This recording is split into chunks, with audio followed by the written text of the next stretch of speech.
कानपुर की किदवई नगर पुलिस ने लॉकडाउन का पालन न करने वाले राहगीरों को चौराहे पर बिठाकर सबक सिखाया। बीच चौराहे पर उन लोगों से योगा कराया और सबकी गाड़ियों की हवा भी निकाल दी। बरेली में बिना मास्क पहने घर से निकलने वालों के खिलाफ पुलिस ने कार्रवाई की।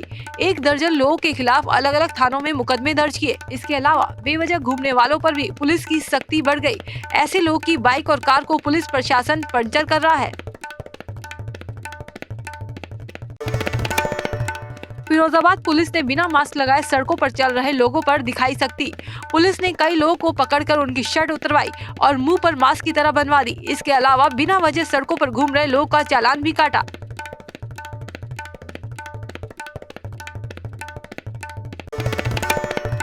कौशाम्बी के जिला पंचायत अध्यक्ष के बड़े बेटे की गुंडई सामने आई। मरीज के इलाज में लापरवाही बरतने का आरोप लगाकर जिला अस्पताल की महिला डॉक्टर और स्टाफ के साथ बदसलूकी की। महिला डॉक्टर की तहरीर पर पुलिस ने केस दर्ज कर जांच शुरू कर दी है। लॉकडाउन के कारण 22 मार्च से एक फ्रांसीसी परिवार महाराजगंज में फंसा हुआ है। ये परिवार फरवरी से ही यात्रा पर निकला था और टूरिस्ट वीजा पर भारत आया था। 25 मार्च को नेपाल जा रहे थे, लेकिन कोरोना के कारण अंतर्राष्ट्रीय सीमा सील होने से इनको रोक दिया गया, जिसके बाद से ही ये लक्ष्मीपुर के एक मंदिर में रुके हुए हैं। उत्तर प्रदेश में कोरोना वायरस का संक्रमण लगातार बढ़ता जा रहा है। संक्रमितों की संख्या बढ़कर 1176 हो गई। पिछले 12 घंटे में 76 नए कोरोना पॉजिटिव सामने आए। ताजा आंकड़ों में कानपुर, अमरोहा और आगरा में नए मामलों की पुष्टि हुई। ताजनगरी आगरा में कोरोना मरीजों का आंकड़ा लगातार रिकॉर्ड तोड़ रहा है। फिर से 24 नए मरीज मिलने से 267 पहुंची जिले में संख्या। अब तक 6 लोगों की मौत हो चुकी है। आगरा में लॉकडाउन अवधि के दौरान कोई छूट नहीं है। रविवार को 14 लोगों में संक्रमण की पुष्टि हुई थी। आगरा की सिकंदराबाद सब्जी मंडी के विक्रेता की रिपोर्ट पॉजिटिव आई है। सब्जी विक्रेता सैकड़ों लोगों को सब्जी बेचता था। सिकंदराबाद सब्जी मंडी से सब्जी लाकर कॉलोनियों में बेचता था। एहतियात के तौर पर सिकंदराबाद मंडी को बंद कर दिया गया है।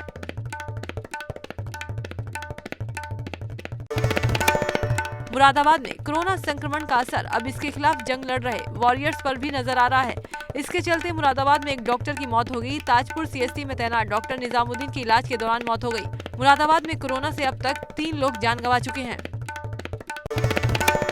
कोरोना वायरस कानपुर को तेजी से अपनी गिरफ्त में लेता जा रहा है। सोमवार सुबह 17 और मरीजों में कोरोना संक्रमण की पुष्टि हुई। रविवार रात आई जांच रिपोर्ट में अकेले 12 पॉजिटिव मरीज कुली बाजार के हैं। हॉटस्पॉट क्षेत्रों से 103 संदिग्धों के नमूने की जांच में 17 में कोरोना के संक्रमण की पुष्टि हुई है। सोमवार को अमरोहा से भेजे गए कोरोना संदिग्ध नमूनों में 7 की रिपोर्ट आ गई।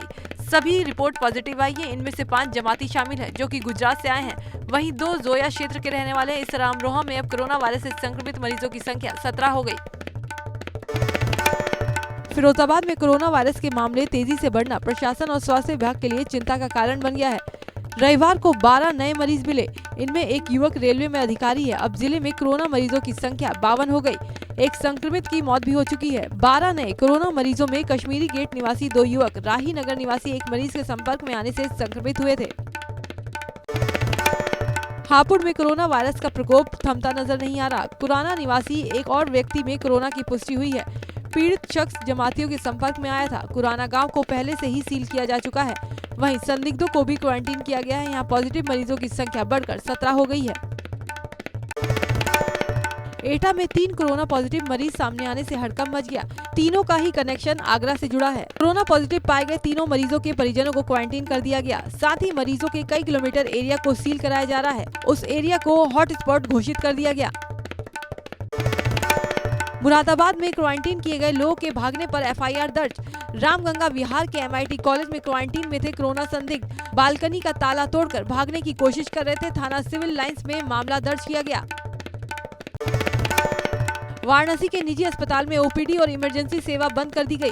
चिकित्सा स्टाफ समेत 13 लोग को होम क्वारंटाइन किया गया। कल सिंगरा के कोरोना पॉजिटिव ने इसी अस्पताल में इलाज कराया था। लॉकडाउन के बीच टोल प्लाजा पर टैक्स की वसूली शुरू हो गई। रात 12 बजे से वसूला जाने लगा टैक्स। जानकारी नहीं होने से कई जगह पर टोल देने से लोग इनकार कर रहे हैं। वहीं दिल्ली मेरठ एक्सप्रेसवे और ईस्टर्न पेरिफेरल एक्सप्रेसवे पर चालान हुआ महंगा।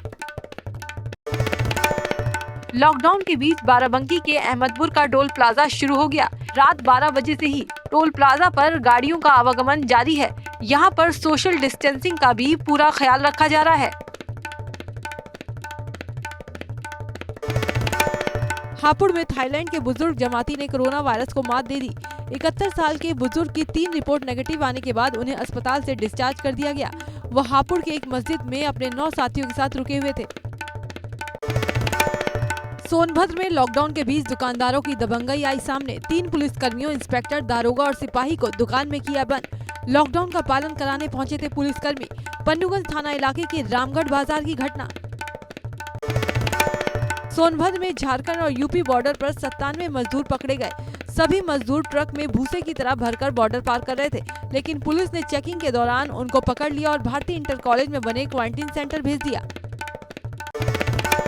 भले ही जिलों की सीमाएं सील हों, लेकिन लोगों का पलायन करने का सिलसिला फिलहाल थम नहीं रहा। बरेली पुलिस ने 6 नेपाली युवकों को पकड़ा, जिसके बाद स्वास्थ्य विभाग की टीम ने इनका परीक्षण करने के बाद सभी को क्वारंटीन कर दिया। लॉकडाउन होने के बावजूद पलायन रुकने का नाम नहीं ले रहा। ऐसे ही कुछ लोग बस्ती में बिहार के भागलपुर और बेतिया जाते हुए मिले। ये लोग हरियाणा से लखनऊ के रास्ते लगभग 1 हफ्ते का सफर लिफ्ट और पैदल यात्रा कर बस्ती पहुंचे थे, लेकिन पुलिस की तरफ से उनकी कोई जांच नहीं की गई। गोरखपुर को लॉकडाउन 2.0 में भी कोरोना मुक्त रखने में कोरोना फाइटर्स का बड़ा योगदान है। यहाँ पर नगर निगम के कर्मचारियों ने संसाधनों के अभाव के बावजूद एक जुगाड़ गाड़ी तैयार की है। इस वाहन से एक बार में 4000 लीटर केमिकल भरकर उससे सड़क पर अगल बगल से गुजरने वाले वाहनों को सैनिटाइज किया जा रहा है, जिससे इस शहर को कोरोना मुक्त रखा जा सके। सरकार लॉकडाउन में गरीबों को राशन से लेकर गैस तक कोई दिक्कत ना हो, इसके लिए कोशिश कर रही है, लेकिन फतेहपुर में गैस एजेंसी के लोग होम डिलीवरी के नाम पर गरीबों से ज्यादा पैसा वसूलने में लगे हैं, जिसका वीडियो सोशल मीडिया पर वायरल होने से हड़कंप मच गया। गाजियाबाद में सड़क पर लॉकडाउन का पालन करा रही पुलिस से लोग बेवजह बहस कर रहे हैं। ये लोग लॉकडाउन के बावजूद मौज मस्ती करने के लिए बाहर निकल रहे हैं। ऐसे लोगों के खिलाफ अब पुलिस सख्त रवैया अपना रही है, साथ ही इनके खिलाफ केस भी दर्ज किया जा रहा है। अमरोहा में लॉकडाउन का पालन कराने के लिए पुलिस ने एक नया तरीका निकाला। शहर की संकरी गलियों में लोगों को घरों से न निकलने देने के लिए और निगरानी बढ़ाने के लिए अब पुलिस साइकिल पर चलेगी। इस पहल में एसपी और एसडीएम ने खुद साइकिल पर सवार होकर संकरी गलियों में लॉकडाउन की हकीकत जानी। फतेहपुर में यमराज और चित्रगुप्त का वेश धारण किए कोरोना योद्धाओं ने सड़कों पर लॉकडाउन का उल्लंघन कर घूमने वालों को हिदायत दी और कहा कि खुद की जिंदगी खतरे में डाल दूसरों की जिंदगियों से खिलवाड़ करना ठीक नहीं है। यमराज और चित्रगुप्त को देख बच्चों ने घरों के दरवाजों में खड़े होकर खूब तालियां बजाईं। सहारनपुर में कोरोना पॉजिटिव मरीजों की संख्या बढ़ती जा रही है, जिसे देखते हुए देवबंद को पूरी तरह सील कर दिया गया। साथ ही हॉटस्पॉट इलाकों में प्रशासन ने निगरानी और सख्त कर दी। कोरोना के बढ़ते मामले को देखते हुए मौलाना भी लोगों से सोशल डिस्टेंसिंग का पालन करने की अपील कर रहे हैं। जमीयत उलेमाए हिंद के राष्ट्रीय अध्यक्ष मौलाना अरशद मदनी ने कोरोना वायरस के बढ़ते प्रकोप को देखते हुए मुसलमानों से रमजान में नमाज और तरावी घर में पढ़ने की अपील की, जिससे कोरोना वायरस के खतरे से बचा जा सके। साथ ही मौलाना ने जिम्मेदारों से कहा कि मस्जिद में नमाज ना हो, इसका ध्यान रखें। कोरोना संकट के बीच पुलिस अफसरों की पत्नियां भी काम कर रही हैं। प्रसादम संस्था के साथ मिलकर रोजाना 4000 लंच पैकेट तैयार किए जा रहे हैं। महिलाएं खुद मास्क भी बना रही हैं। लखनऊ पुलिस लाइन में रहने वाले पुलिसकर्मियों के परिवार की भी देखरेख बखूबी की जा रही है। गोरखपुर में सर्राफा मंडल की ओर से शहर की 16 मुख्य सड़कों पर रंग बिरंगे रंगों से सोशल डिस्टेंसिंग का स्लोगन लिखकर लोगों को जागरूक किया गया। स्लोगन से लोगों को साफ सफाई रखने, सोशल डिस्टेंस को मेंटेन करने का संदेश दिया गया। लॉकडाउन के दौरान उत्तर प्रदेश के हापुड़ में अनोखी शादी का मामला सामने आया। एसपी ऑफिस में तैनात हेड कांस्टेबल मोहसिन हापुड़ की एक मस्जिद में पहुंचे और इमाम साहब 2 गवाहों की मौजूदगी में निकाह किया। इस दौरान उनकी दुल्हन वीडियो कॉल में थी और दोनों तरफ से इमाम साहब ने निकाह का कबूलनामा करवाया। हेड कांस्टेबल की ये सूझबूझ पूरे जिले में चर्चा का विषय बनी हुई है। जालौन के बजरिया वासियों ने पुलिस टीम की हौसला अफजाई की। लोगों ने महिला थाना अध्यक्ष और उनकी टीम का सम्मान फूल बरसाकर किया। इस दौरान पूरा इलाका तालियों की गड़गड़ाहट से गूंज उठा। ऐसा सम्मान पाकर पुलिसकर्मियों की आंखें भी नम हो गई। लखीमपुर में बीजेपी सांसद ने लॉकडाउन का किया उल्लंघन, सांसद अजय मिश्रा ने किया उल्लंघन। राशन बांटने के दौरान बड़ी संख्या में मौजूद रहे समर्थक, एसडीएम पूजा यादव भी मौके पर थी मौजूद।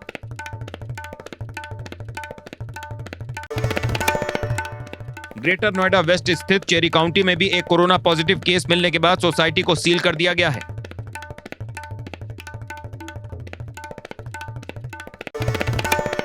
उन्नाव में एक इंजीनियर ने एक ऐसी मशीन बनाई है जो सोशल डिस्टेंसिंग को न केवल मेंटेन करेगी बल्कि दूसरे के करीब आने पर अलार्म बजाकर आपको सचेत भी करेगी। उन्नाव के शुक्लागंज निवासी कानपुर आईआईटी में तैनात युवा इंजीनियर आशीष शर्मा ने यह मशीन बनाई है।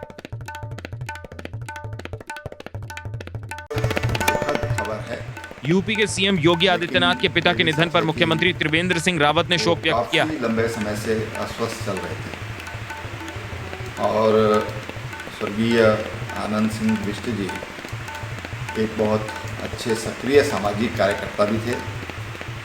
भारतीय जनता पार्टी के भी हमारे वो एक मंडल के अध्यक्ष रहे हैं यमकेश्वर ब्लॉक के। गाजियाबाद में क्वारंटीन सेंटर से फरार जमाती गिरफ्तार, आरोपी जमाती पर दर्ज है 307 का मुकदमा। गुरुकुल विश्वविद्यालय हॉस्पिटल में था क्वारंटीन।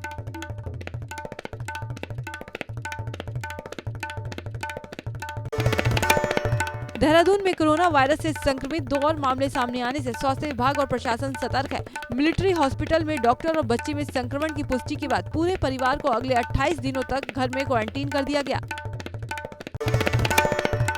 देवप्रयाग स्थित बद्रीनाथ केदारनाथ धर्मशाला में क्वारंटीन किए गए लोगों ने घर भेजने की मांग की। 31 मार्च के दिन 36 लोगों को क्वारंटाइन किया गया था। उनका कहना है कि उन्हें एहतियात के तौर पर अपने घर में क्वारंटीन में रखे जाने में कोई आपत्ति नहीं है।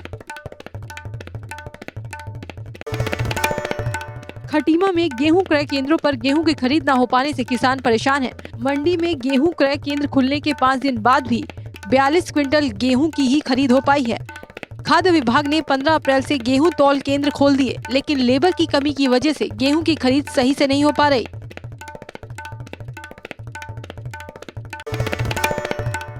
रुड़की में फूलों की खेती करने वाले किसानों पर महामारी की मार पड़ रही है। लॉकडाउन के कारण फूलों को तोड़कर किसान फेंकने को मजबूर हो रहे हैं। कोरोना महामारी ने किसानों की मेहनत पर पानी फेर दिया। बागेश्वर में दिहाड़ी मजदूरों, गरीब और असहाय लोग के लिए शहर की भगीरथी सेवा मंडी देवदूत साबित हो रही है।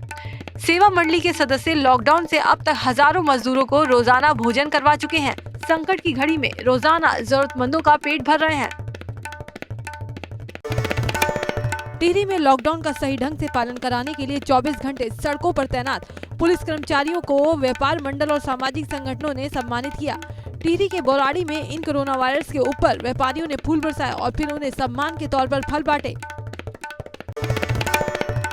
लखनऊ में सीएम योगी ने की टीम 11 के साथ लॉकडाउन की समीक्षा, कोटा से लौटे छात्रों को क्वारंटीन में रखने के दिए निर्देश। सीएम ने पूल टेस्टिंग को बढ़ावा देने के दिए निर्देश, श्रमिकों को रोजगार देने के लिए एसीपी की अध्यक्षता में बनाई समिति।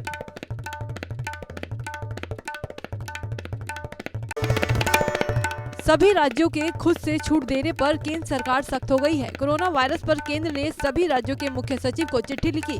गृह सचिव ने पत्र में लिखा, एडवाइजरी से हटकर खुद से छूट देना गलत है। कोरोना योद्धाओं के साथ मारपीट पर सख्त हुई यूपी सरकार। कहा, पुलिस और स्वास्थ्य कर्मियों से मारपीट या हमला करने वाले जेल भेजे जाएंगे। अब तक 15 जिलों में मारपीट हमले की 35 घटनाएं सामने आ चुकी हैं।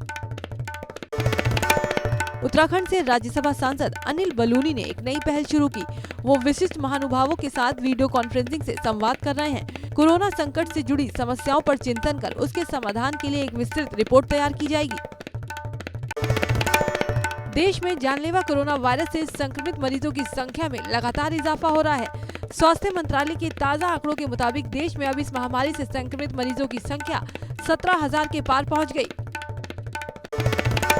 भारत में अब तक 17,265 लोग कोरोना वायरस से संक्रमित हो चुके हैं। वहीं जानलेवा महामारी से देश में 543 लोग अपनी जान से हाथ धो चुके हैं। हालांकि 2,547 लोग ठीक भी हुए हैं। दिल्ली में कोरोना मरीजों की संख्या 2,000 को पार कर गई। अब तक यहां 2,003 कंफर्म केस सामने आ चुके हैं। बीते 24 घंटे में 110 से ज्यादा केस सामने आए हैं। दिल्ली में 45 लोगों की अब तक मौत हो चुकी है। दिल्ली सरकार ने पूरे 11 जिलों को हॉटस्पॉट माना है। 11 जिले में 78 जगहों को हॉटस्पॉट मानकर सील कर दिया गया। राष्ट्रीय राजधानी दिल्ली की कई कॉलोनियों में सब्जी बेचने वालों से आधार कार्ड मांगा जा रहा है। उनका नाम पूछा जा रहा है। आरडब्ल्यू से जुड़े कुछ लोग आधार चेक करते हैं, इसके बाद ही इन्हें कॉलोनियों में जाने दिया जा रहा है। मौलाना साद ने एक और ऑडियो क्लिप किया जारी। ऑडियो में रमजान से जुड़ी बातों का किया जिक्र। रमजान में घरों में रहकर इबादत करने की लोगों से की अपील। तरावी के दौरान भी मस्जिदों में न आने की अपील की।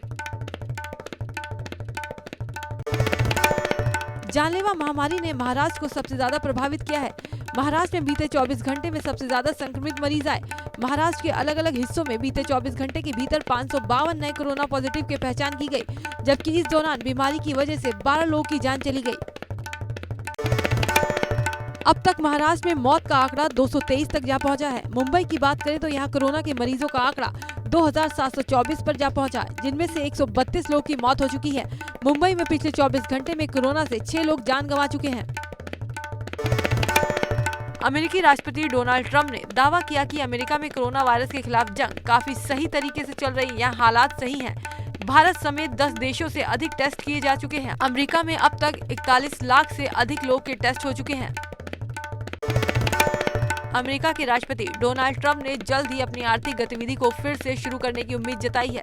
साथ ही उन्होंने कहा कि कोरोना वायरस के बारे में पता लगाने के लिए अमेरिका विशेषज्ञों की एक टीम चीन भेजना चाहता है। वैश्विक स्तर पर कोरोना मरीजों के आंकड़ों में लगातार इजाफा हो रहा है। दुनिया भर में 24,01,379 कोरोना पॉजिटिव मरीज मिले हैं। इस संक्रमण से अब तक 1,65,044 लोगों की मौत हो चुकी है। अमेरिका में रविवार को कोरोना वायरस संक्रमण से मरने वालों की संख्या 40,000 को पार कर गई। 40,553 लोगों की मौत हो चुकी है और संक्रमण के 7,59,832 मामले सामने आए हैं। कोविड-19 से पिछले 24 घंटे में अमेरिका में 1,997 लोगों की मौत हुई। ब्रिटेन में रविवार को 596 लोगों की मौत हो गई। कुल मरने वालों की संख्या पहुंचकर 16,060 हो गई। ब्रिटेन के स्वास्थ्य मंत्रालय ने इसकी जानकारी दी। इटली में 1,78,000 से अधिक लोग कोविड-19 के मरीज हैं। इटली में रविवार को हुई मौतों का आंकड़ा एक महीने में दूसरा सबसे छोटा आंकड़ा साबित हुआ। यहाँ संक्रमण में वृद्धि का सिर्फ 1.7% ही रहा। ईरान में कोरोना वायरस संक्रमण से पिछले 24 घंटे में देश में 87 और लोगों की मौत हुई। सरकार ने अभी तक 5,118 लोगों की वायरस संक्रमण से मरने की पुष्टि की है। ये लगातार छठा दिन है जब ईरान में कोरोना वायरस संक्रमण से 100 से कम लोगों की मौत हुई। हालांकि शनिवार के मुकाबले रविवार को मरने वालों की संख्या 14 ज्यादा है।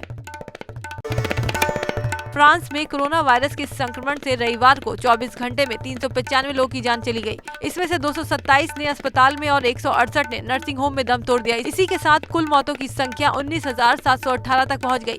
हालांकि नए मामलों में लगातार कमी आ रही है। चीन में कोरोना वायरस संक्रमण के नए मामलों में कमी आई है। यहाँ रविवार को 12 नए मामले सामने आए, जिनमें 8 संक्रमित लोग विदेश से चीन लौटे नागरिक हैं। स्वास्थ्य अधिकारियों ने सोमवार को बताया कि इसके साथ ही चीन में संक्रमित लोगों की कुल संख्या बढ़कर 42,747 हो गई। पाकिस्तान में रविवार को पिछले 24 घंटे में कोरोना के 869 नए मामले रिपोर्ट हुए। पाकिस्तान में अब तक कुल 8,348 लोग इस संक्रमण की चपेट में हैं। कनाडा में लॉकडाउन के बावजूद रविवार को एक बंदूकधारी ने पुलिस के कपड़े पहनकर ताबड़तोड़ गोलियां चला दी। इसमें 16 लोगों की मौत हो गई। मारे जाने वालों में एक महिला पुलिस अधिकारी भी शामिल है। सऊदी अरब की राजकुमारी काफी वक्त से जेल में कैद है। उन्होंने खुद ट्वीट कर इसकी जानकारी दी। राजकुमारी बसमा बिनते सऊद ने किंग सलमान बिन अब्दुल अजीज और क्राउन प्रिंस मोहम्मद बिन सलमान से अपनी रिहाई की गुजारिश की। उन्होंने कहा कि उनकी तबीयत खराब हो गई है, जिससे उनकी मौत भी हो सकती है। सीएम योगी आदित्यनाथ के पिता आनंद सिंह बिष्ट का निधन हो गया। 89 साल के आनंद सिंह बिष्ट का दिल्ली के एम्स अस्पताल में इलाज चल रहा था और उनकी हालत गंभीर थी। वो पिछले कई दिनों से वेंटिलेटर पर थे। उन्होंने सुबह 10:40 पर अंतिम सांस ली। जब ये खबर सीएम योगी को दी गई तो वो कोरोना संकट पर बनी टीम 11 की मीटिंग कर रहे थे। खबर मिलने के बाद मीटिंग को रोका नहीं गया। सीएम योगी के पिता आनंद सिंह बिष्ट को किडनी और लीवर की समस्या थी। तबीयत खराब होने पर उन्हें 13 मार्च को एम्स में भर्ती कराया गया था। मुख्यमंत्री योगी आदित्यनाथ अपने पिता के अंतिम संस्कार में शामिल नहीं हो पाएंगे। पिता के निधन पर सीएम योगी ने एक खत लिखा। उन्होंने कहा कि वैश्विक महामारी कोरोना वायरस के खिलाफ जारी लड़ाई के कारण वो अंतिम संस्कार के कार्यक्रम में शामिल नहीं हो पाएंगे।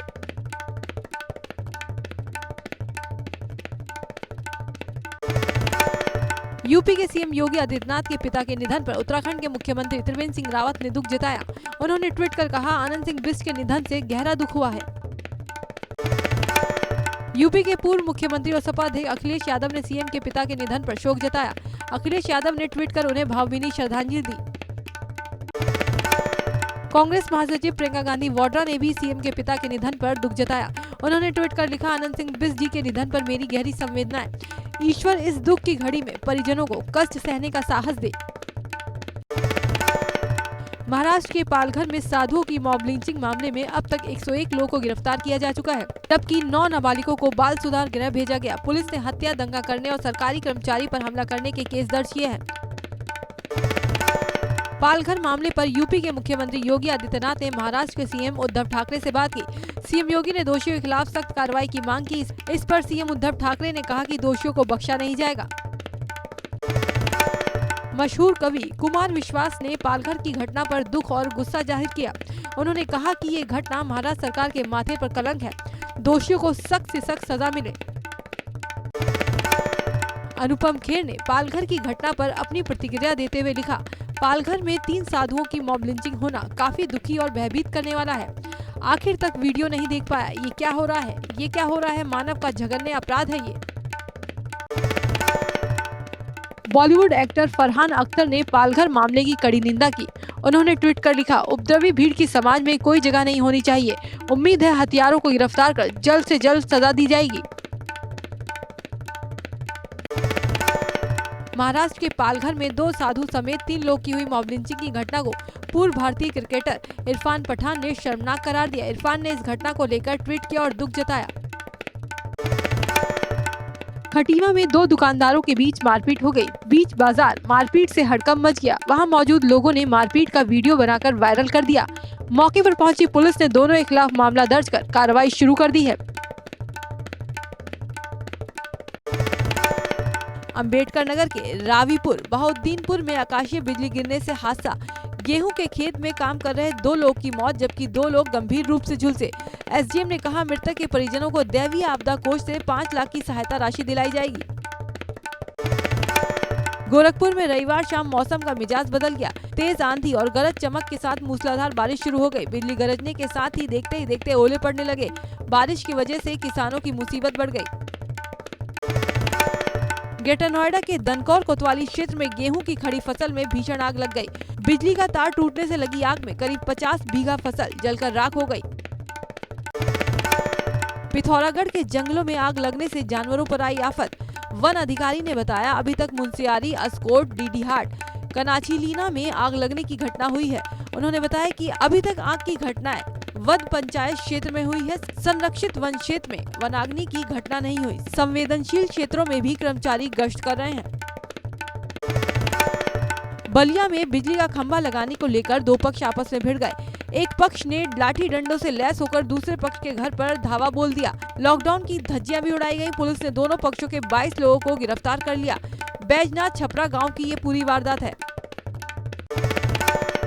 आगरा के बाह में खांसने के बाद संदिग्ध परिस्थितियों में 1 दर्जन से अधिक कुत्तों की मौत हो गई।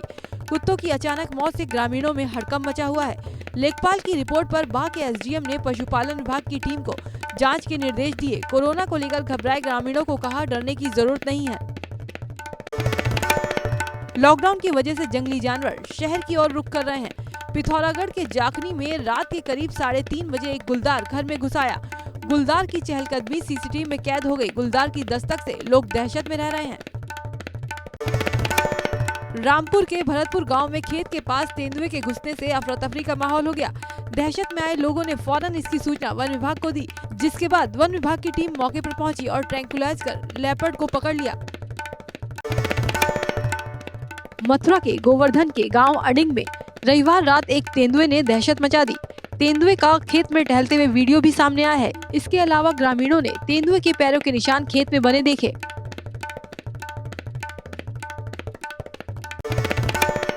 सोमवार को भी गिरावट के साथ खुला सोना 245 रुपए प्रति 10 ग्राम की गिरावट के साथ 45,490 रुपए प्रति 10 ग्राम पर पहुंची सोने की कीमत। शुक्रवार को 1,550 रुपए तक दर्ज हुई थी सोने के दाम में गिरावट। वहीं चांदी की वायदा कीमत 195 रुपए की बढ़त के साथ 43,001 रुपए प्रति किलोग्राम पर पहुंची।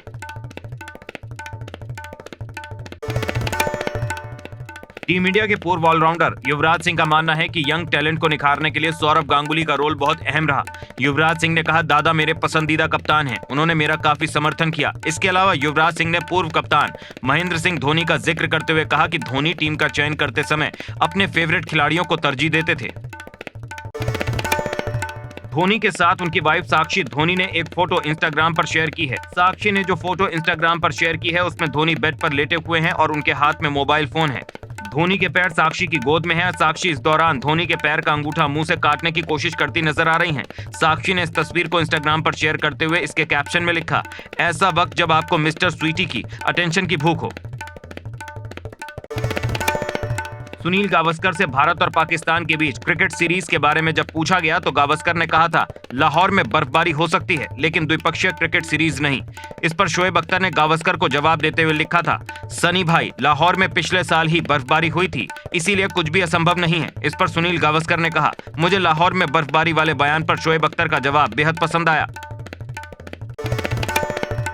अभिनेत्री तारा सुतारिया के इंस्टाग्राम फैन पेज पर एक बूमरैंग वीडियो अपलोड किया गया है जिसमें तारा खूब चाव से लड्डू का आनंद लेती नजर आ रही हैं। तारा का ये छोटा सा वीडियो काफी क्यूट है। इसमें वो एक बार में पूरा लड्डू खाने की कोशिश कर रही हैं। वेटरन एक्टर धर्मेंद्र इन दिनों मुंबई के करीब स्थित अपने फार्म हाउस पर हैं। 84 साल के धर्मेंद्र ने 29 सेकंड का एक वीडियो ट्विटर पर शेयर किया है जिसमें वो अपने फार्म हाउस पर उगे केले हाथ में लिए दिखाई दे रहे हैं। वीडियो को शेयर करते हुए उन्होंने लिखा, खुशी हो रही है, मेरे फार्म हाउस पर इतने अच्छे केले होने लगे हैं।